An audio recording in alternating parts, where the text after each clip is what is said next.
So something that there's a lot of voodoo and hoodoo about in the industry is these things, shafts. So one thing in particular that kind of grinds my gears, excuse the pun, is shaft kick.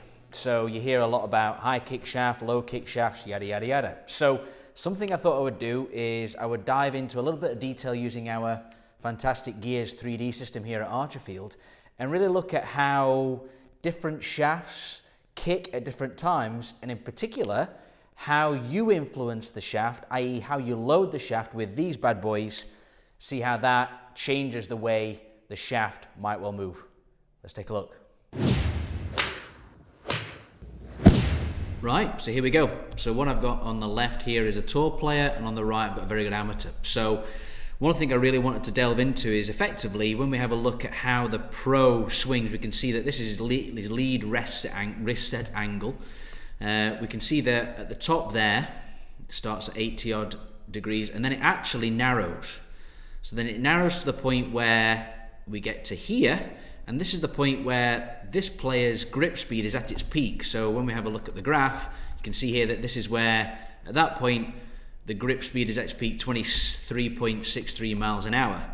And then what then happens is a few seconds after that, or not even a second should I say, a few split seconds, we can see that here is when the shaft is kind of kicking at its most. So it's peaked after the grip speed. So we've got maximum shaft kick there, and then from this point on, both the grip speed and the shaft is decelerating. And what we want here is we want maximum shaft kick, but then we want minimal deceleration there. So what you don't really want is you don't want the shaft kicking close to impact. So when we have a look at the amateur and we flip over the different graphs, we can see here that the amateur here starts off at 99 degrees.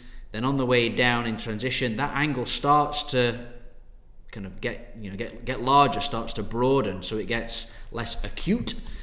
And you can see there, so that would be affectionately known as a bit of casting. So what we can actually see here is when we actually delve the data. So here, this is the point where the shaft's actually peak kick, and then you'll see the blue line, the actual grip speed is kicking after the shaft kick. So from this point on, now the grip speed, so this is a peak grip speed here for this player, and then on the way down, everything is decelerating. So basically, because of the loading pattern being, or the peak grip speed being much later, the grip is actually, the shaft is kicking early, so he's not gaining that much shaft kick or that much speed due to his loading pattern. So you can see there that the ideal scenario is we want an early peak of the grip speed, and then we want the shaft to kick.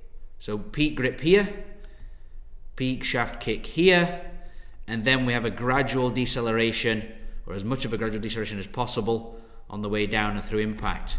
Whereas with the amateur, because of the loading pattern or the release pattern, we can see here that it's the exact opposite. So we've got shaft kicks here, and then the grip speed peaks here. So fundamentally, missing out on plenty of speed. Might be very stable, so this golf is very, very steady, very straight, but not got much firepower. Well, there you go. So by no means here is there a set formula. It's more about trends and getting things in the rough ballparks. I think the most important factor here to really highlight is one, how and when you reach that peak grip speed, so i.e. your release pattern, has a massive influence on how that shaft is going to maneuver. And also, the type of shaft that you use is obviously going to play a significant part there. So if you don't have the right weight, the right length, or the right flex, that's going to have a pretty significant influence on how you release the golf club. So, as I said before, no set way, but just interesting to look at the different trends and how the release pattern influences the shaft movement. So, hopefully you found that interesting. Thanks ever so much for watching. See you soon.